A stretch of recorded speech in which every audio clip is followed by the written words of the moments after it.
आज हम difference series में जानते हैं अम्ल और क्षार के बीच क्या अंतर है। Difference between acid and base. Acid base. तो पहला इसका डेफिनेशन देखते हैं। वह पदार्थ आर्हेनियस के अनुसार, आर्हेनियस एक रसायनविद हैं, रसायनज्ञ हैं, केमिस्ट हैं। उन्होंने क्या कहा था, वह पदार्थ जो जल में घुलकर H+ आयन प्रदान करता है वह सभी क्या है, अम्ल है। और जो जल में घुलकर OH- आयन प्रदान करता है वह क्षार है। स्वाद, टेस्ट की बात करें तो अम्ल का स्वाद खट्टा होता है और इसका स्वाद, क्षार का स्वाद कड़वा या कसेला होता है। अम्ल का एग्जाम्पल देखिए, जैसे नींबू हो गया, दही हो गया। नींबू, दही, कच्चा आम, इमली, ये सब क्या है, खट्टा स्वाद है, इसका अम्ल है। स्वाद इसका कड़वा कसेला, इसमें हो जाएगा सोडा, खाने वाला सोडा, साबुन, डिटर्जेंट, ये सब क्या है, क्षार का एग्जाम्पल लिख सकते हैं। पीएच वैल्यू, पीएच का वैल्यू का जो फाउंडर हैं, संस्थापक हैं, वो हैं सोरेनसर। सोरेनसन ने ही पहले बार पीएच स्केल दिया था।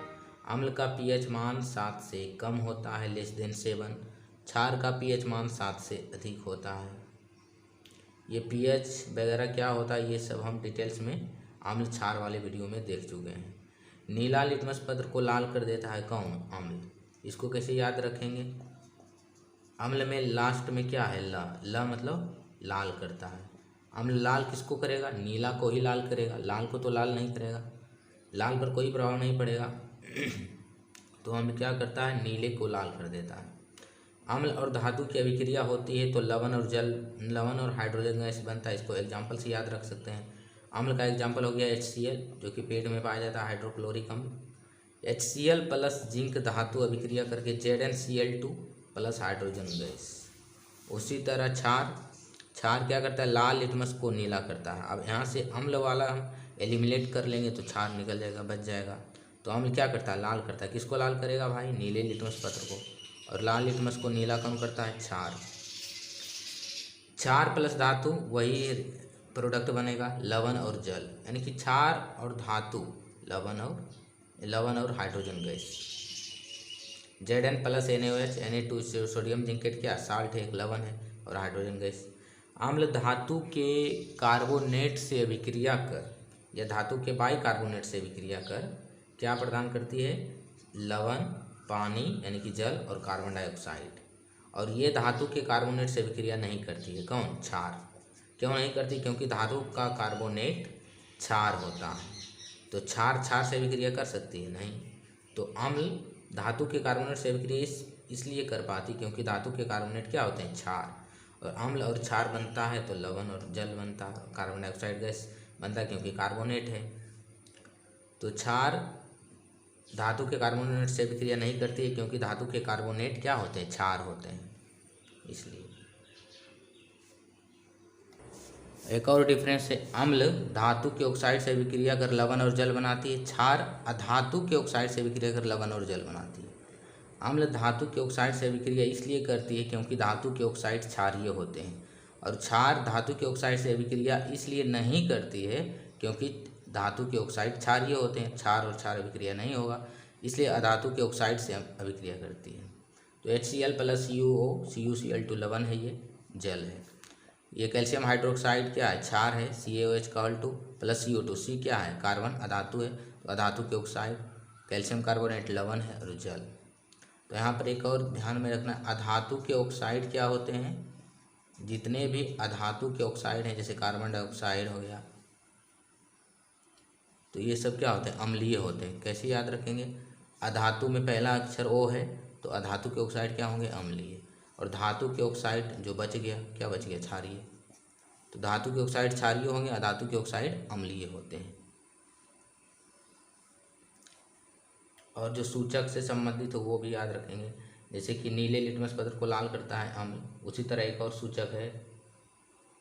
सूचक है हल्दी, प्राकृतिक सूचक। लिटमस पत्र भी प्राकृतिक सूचक है। हल्दी पर अम्ल, एक अम्ल है, मान लीजिए जैसे नींबू का पानी है, उसमें हम हल्दी डालेंगे तो उसका कोई रंग चेंज नहीं होगा क्योंकि हल्दी पर अम्ल का कोई प्रभाव नहीं पड़ता, अम्ल का कोई प्रभाव नहीं। लेकिन हल्दी पर क्षार का क्या प्रभाव पड़ता है, एक डिटर्जेंट है, डिटर्जेंट मतलब सर्फ जिसको बोलते हैं, डिटर्जेंट पाउडर है, उसमें हल्दी मिला देंगे हम तो क्या हो जाएगा, कलर उसका लाल हो जाएगा, पिंकिश कलर या रेड कलर हो गया। एक है मिथाइल ऑरेंज। मिथाइल ऑरेंज कृत्रिम सूचक है, ये दोनों हल्दी और लिटमस पत्र प्राकृतिक सूचक है। मिथाइल ऑरेंज को अम्ल और मिथाइल ऑरेंज की अम्ल पर, तो मिथाइल ऑरेंज लाल हो जाता है अम्ल के कारण। इसको कैसे याद रखें, क्योंकि मिथाइल में लो है लास्ट में, तो लाल हो जाएगा किसके कारण, अम्ल। और क्षार के कारण मिथाइल ऑरेंज क्या हो जाता है, पीला। उसी तरह एक और कृत्रिम सूचक है फिनोफ्थलीन। फिनोफ्थलीन पर अम्ल का कोई प्रभाव नहीं पड़ता है। नील मतलब कोई प्रभाव नहीं, इसे याद रख सकते हैं। और लेकिन क्षार का क्या प्रभाव पड़ता है फिनोफ्थलीन पर, पिंक हो जाता है, गुलाबी कलर। तो यही बेसिकली डिफरेंस है किसमें, अम्ल और क्षार में। अच्छा, लवण क्या, लवण अम्लीय भी हो सकता है और क्षारीय भी। प्रबल अम्ल और दुर्बल क्षार मिलेगा तो अम्लीय लवण बनेगा। जो प्रबल रहेगा, अम्ल प्रबल है तो लवण जो बनेगा उसका नेचर क्या होगा, अम्लीय होगा। यदि प्रबल क्षार है, स्ट्रॉन्ग बेस, तो उस लवण का नेचर क्या होगा, क्षारीय होगा। तो यही डिफरेंस है किसमें, अम्ल और क्षार में। पीएच वैल्यू 7 वाले का जो कुछ उदाहरण याद रखना। ग्लूकोज, जो शुगर होता है ग्लूकोज, वो क्या होता है, उदासीन होता है, 7 इसका पीएच वैल्यू है। शुद्ध जल का पीएच वैल्यू 7 है।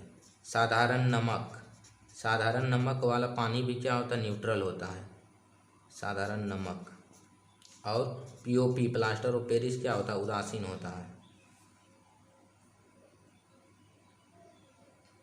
यदि वर्षा जल की बात करें तो वर्षा जल क्या होता है, वर्षा जल अम्लीय होता है, थोड़ा सा अम्लीय होता है। यदि वर्षा जल का पीएच वैल्यू 5.5 से कम होता है तो उसे अम्लीय वर्षा कहते हैं। अम्लीय वर्षा होने का कारण 2 गैस है, सल्फर डाइऑक्साइड और नाइट्रस ऑक्साइड या नाइट्रोजन डाइऑक्साइड। क्या होता है, ये सब उद्योग से निकलता है, वाहनों से, फैक्ट्री वगैरह से, ये सब गैसें। जब सल्फर डाइऑक्साइड पानी से विक्रिया करता है या जलवाष्प से विक्रिया करता है तो H2SO4 बनाता है। और जब नाइट्रोजन ऑक्साइड या नाइट्रोजन डाइऑक्साइड पानी से विक्रिया करता है तो HNO3 बनाता है।